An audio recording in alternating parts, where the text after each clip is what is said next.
እንዴት ናችሁ? በያላችሁበት ሰላምታ ይድረስ። ማንቸስተር ዩናይትድ በእንግሊዝ ፕሪምየር ሊግ ከወልቭስ ጋር ያደረገውን የምሽቱን ጨዋታ 4-1 በሆነ ውጤት ጨዋታውን አሸንፎ በእንግሊዝ ፕሪምየር ሊግ ወደ ላይ ከፍ ማለት የቻለበትንም ጭምር ውጤት አስመዝግቧል።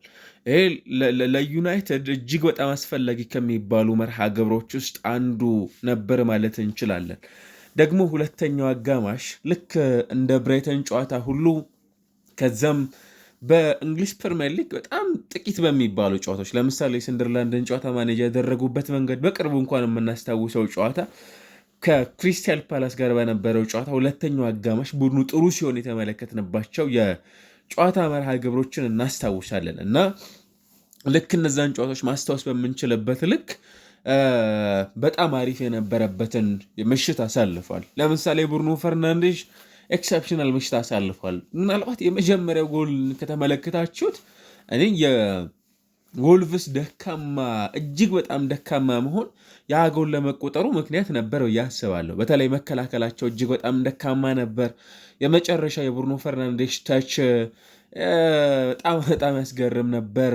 በኳስ ሂደት ላይ ስቲል አሁንም ሮብ ኤድዋርድስ ቡድን 226 ቀናቶች ተቆጥሯል። እንግዲህ በእንግሊዝ ፕሪምየር ሊግ ማሸነፍ ከቻለ ቡድኑ እና በ2025/26 የውድድር ዘመን የሰበሰባቸው ነጥቦችም ጭምር በጣም ጥቂት የሚባሉ 2 ነጥቦችን ብቻ ነው እና በጣም ደካማ የሚባል ነው። ግን የማንቸስተር ዩናይትድ የመጀመሪያው ጎል የሚነግረን ብዙ ነገር አለ።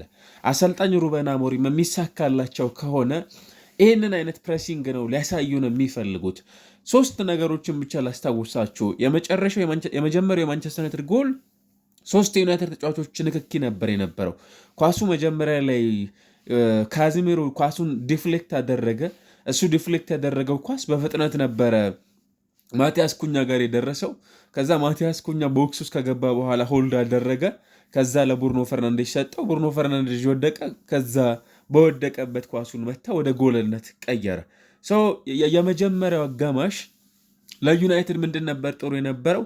አሰልጣኝ ሩበን አሞሪም የሚሳካላቸው ከሆነ እንዲህ አይነት ተጋጣሚዎችን ፕረስ ማድረግ የሚፈልግ የዩናይትድ የፊት መስመር እንዲኖራቸው ይፈልጋሉ። የፊት መስመር ብቻ አይደለም፣ በተሻለው አጋጣሚ ሁሉ ከወገብ በላይ ባለው ቡድናቸው ይህንን እንዲያደርጉላቸው በተደጋጋሚ የሚፈልጉ አሰልጣኝ ናቸው።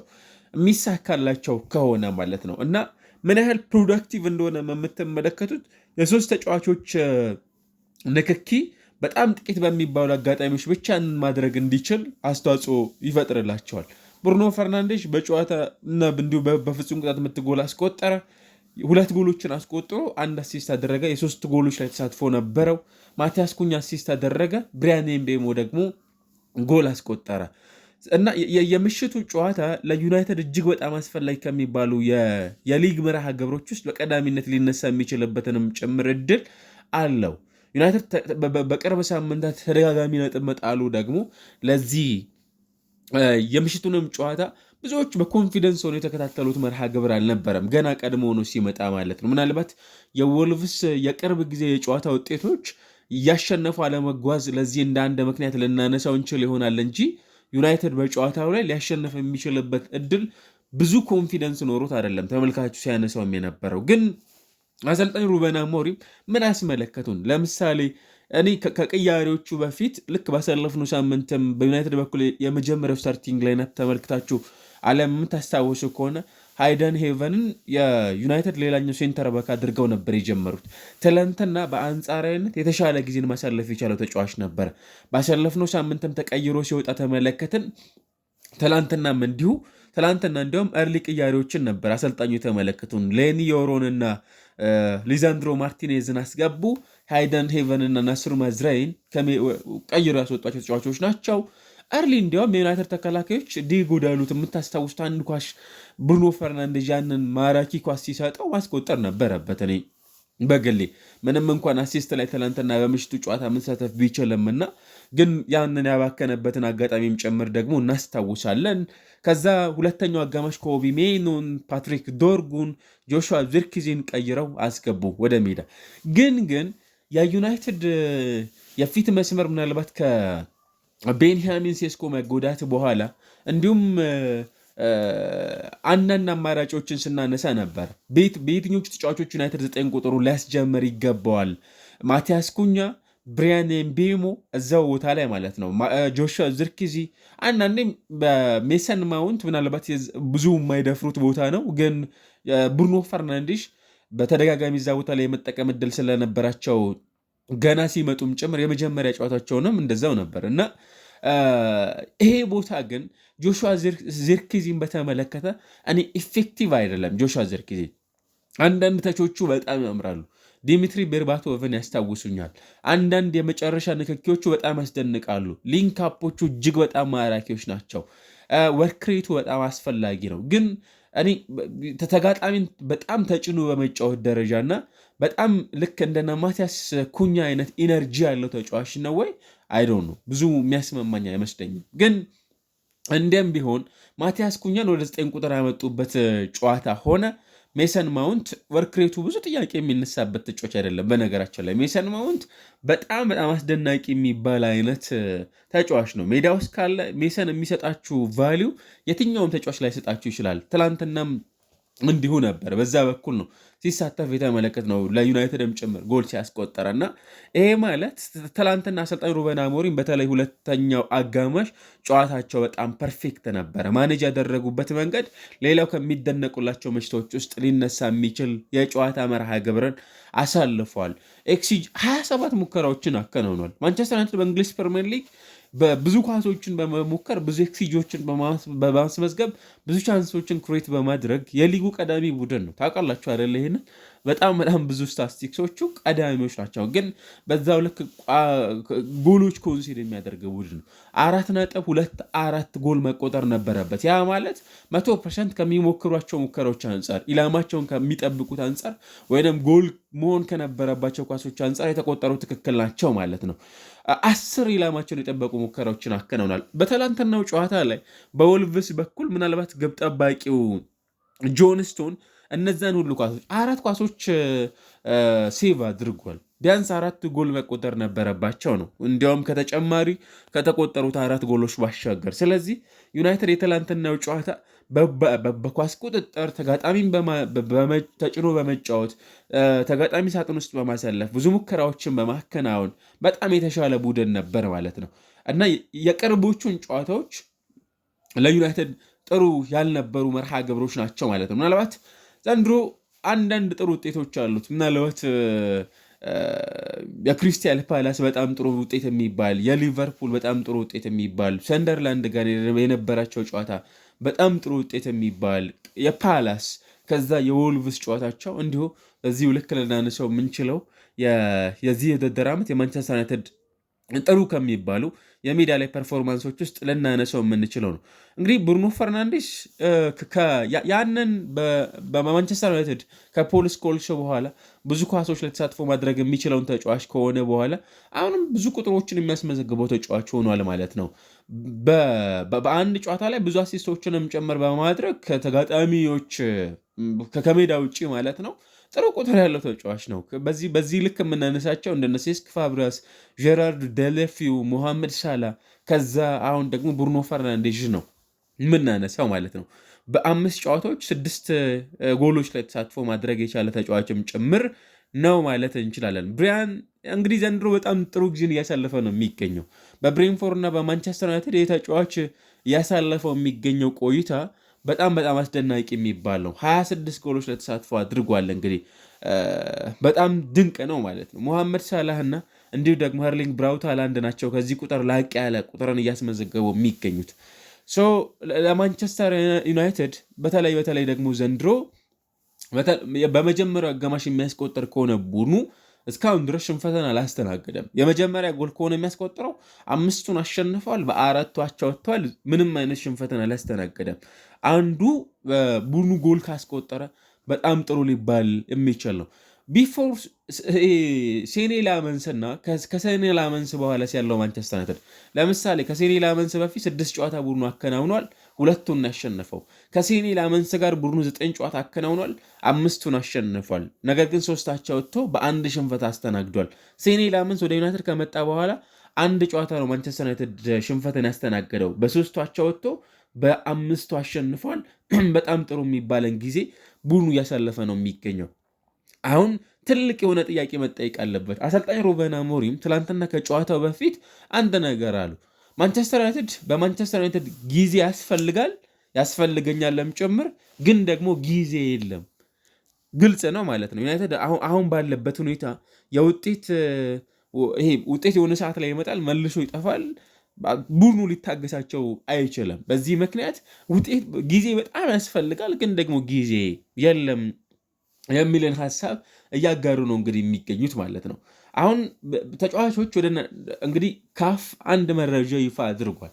ተጫዋቾች ወደ አፍሪካ ዋንጫ የሚያቀኑት ማለት ነው ኑሱር ማዝራዊ፣ አማድ እና ብሪያን ምቤሞ ውድድሩ ከመጀመሩ ከአንድ ሳምንት በፊት አሁን የሚጠበቀው እነዚህን ሶስቱን ተጫዋቾች ደግሞ እንዴት ባለ መልኩ በማንቸስተር ዩናይትድ መተካት ይችላሉ የሚለው ትልቁ ጉዳይ ነው እንግዲህ የሚሆነው። ዩናይትድ አሁን 25 ነጥቦችን ሰብስቦ ከሊጉ መሪው አርሰናል በ8 ነጥቦች ዘቅ ብሎ ወደ ደረጃ ሰንጠረዥ 6ኛ መጥቷል። አሁን የድሮዎቹን ቡድኖች የምናስታውስበት የደረጃ ሰንጠረዥ ላይ ቀረብ እያለን ይመስለኛል። አርሰናል አንደኛ፣ ማንቸስተር ሲቲ ሁለተኛ፣ አስቶን ቪላ፣ ክሪስታል ፓላስ፣ ከዛ 5ኛ ቼልሲ፣ 6ኛ ማንቸስተር ዩናይትድ። በእነዚህ ቡድኖች በኩል ያሉት የነጥብ ልዩነቶች እንዲህ በጣም ጥበብ ያሉ ናቸው። ለምሳሌ በቼልሲ እና በማንቸስተር ዩናይትድ መካከል ያለው የነጥብ ልዩነት 0 ነው። በጎል ክፍያ በቼልሲ እና በዩናይትድ እና በፓላስ መካከል ያለው የነጥብ ልዩነት 1 ነው። በፓላስ እና በአስቶን ቪላ መካከል ያለው ወይም በዩናይትድ እና በአስቶን ቪላ መካከል ያለው የነጥብ ልዩነት ወደ 5 ነው። የሁለት ጨዋታዎች የጨዋታ ውጤት ማለት ነው። እና እንዲያውም ሩበን አሞሪም ምን አሉ? አሁንም የእንግሊዝ ፕሪሚየር ሊግን ስለማሸነፍ አስባለሁ ብለዋል ከጨዋታው መጠናቀቅ በኋላ። ሪሊ ይህንን ያደርጋል ቡድናቸው? አይዶን ነው እንግዲህ ብዙ የምንጠብቀው ነገር ይኖራል ከጨዋታው በኋላ። አንዱ ጥሩ ነገር ከኮቢ ሜኖን ወደ ጨዋታው አስገብተውታል። ባሳለፍነው ሳምንት በጣም ብዙ የቃላት ጦርነት ሲያከናውኑ የነበሩ ሁለት ሰዎች ናቸው። ትላንትና ከ12 ኳሶች የተሳኩ ነበሩ። በጣም ጥሩ ጊዜን አሳልፏል በነበረባቸው የሜዳ ላይ አጭር ቆይታዎችም ቢሆኑ ማለት ነው። እናም በዩናይትድ በኩል የትላንትናውን ጨዋታ ማሸነፍ ይህንን ሞመንተም ይዞ መቀጠል የሚችልበት እድል ካለ በጣም ክላስ የሆኑ ፓሶች የነበሩት በጣም ክላስ የሆነ ለማሸነፍ በጣም ፍላጎት የነበረው ዩናይትድ ጨዋታውን በትክክል 3 ነጥቦችን ይፈልግ የነበረ ከሜዳ ውጭ እንደሚጫወት ቡድን እርሊ ጎሎችን ያገኘ በጣም የተሻለ ፐርፎርም ማድረግ የቻለበትንም ጭምር ውጤት ያስመዘገበበትን ምሽት በዩናይትድ በምሽቱ ጨዋታ ላይ የተመለከትነበትን የጨዋታ ሂደት አይተናል። ይህንን ማስቀጠል ከአሰልጣኝ ሩበን አሞሪም የሚጠበቅባቸው በጣም ትልቁ የቤት ስራ ነው። ይህ ካልሆነ ቡድኑ አሁንም ወደ ፍራስትሬሽን አሁንም ዳግም ነገሮችን እንደ አዲስ እንዲጀምርም ጭምር የሚያስችሉት ሂደቶችን እንዲጓዝ የሚያደርጉት ሊሆኑ ይችላሉ እና ለማንቸስተር ዩናይትድ የትላንትናው ጨዋታ እንዲሁ በጣም በቀላሉ የምናየው አይደለም ማለት ነው። ስለዚህ ብሩኖ ፈርናንዴዝ በጣም ኮከብ የነበረበትን ምሽት አስመለከተን። ሜሰን ማውንት በጣም ድንቅ የነበረበትን የቡድኑን ሁሉን ነገር የነበረ ከዛ ባለፈ ወልቭስ ስቲል አሁንም ያለፉትን 8 ጨዋታዎች በሽንፈት የደመደመበትንም ጭምር የጨዋታ ውጤትን የተመለከትንበት ነበረ እና ነገሮች በወልቭስ በኩል በጥሩ መልኩ ያልተጓዙበት፣ በማንቸስተር ዩናይትድ በኩል ግን በጣም አሪፍ ሆነው እየተጓዙበት ያለውን የምሽቱን ጨዋታ የተመለከትንበት ነበር እና በ90 ደቂቃዎች ውስጥ ማንቸስተር ዩናይትድ ከሞከራቸው ሙከራዎች አብዛኛው ሙከራዎች ከተስተናገዱበት የጨዋታ ሂደቶች ውስጥ የትላንትናው ምሽት አንዱ ነበር ማለት ነው እና ማንቸስተር ዩናይትድ በዚህ ውድድር ዓመት በ90 ደቂቃዎች ውስጥ ከ27 በላይ ሙከራዎች ወይም ከ20 በላይ ሙከራዎችን ያከናወነበት አራተኛው አጋጣሚ ሆኗል የምሽቱ ጨዋታ እና ለሩበን አሞሪም ፐርፌክት ከሚባሉ ምሽቶች ውስጥ አንዱ ነበር በዩናይትድ በኩል። ይህንን ስታርቲንግ ላይናፕ በሚቀጥለው ጨዋታ ይደግሙታል? አይዶን ነው። አንዱ እሱ ነው በሩበን አሞሪም በኩል ትልቅ ችግር የሚሆነው። ሁልጊዜም የሆኑ ጨዋታዎች ሲመጡ አዳዲስ ነገሮችን የማየት ግዴታ ውስጥ እንገባለን።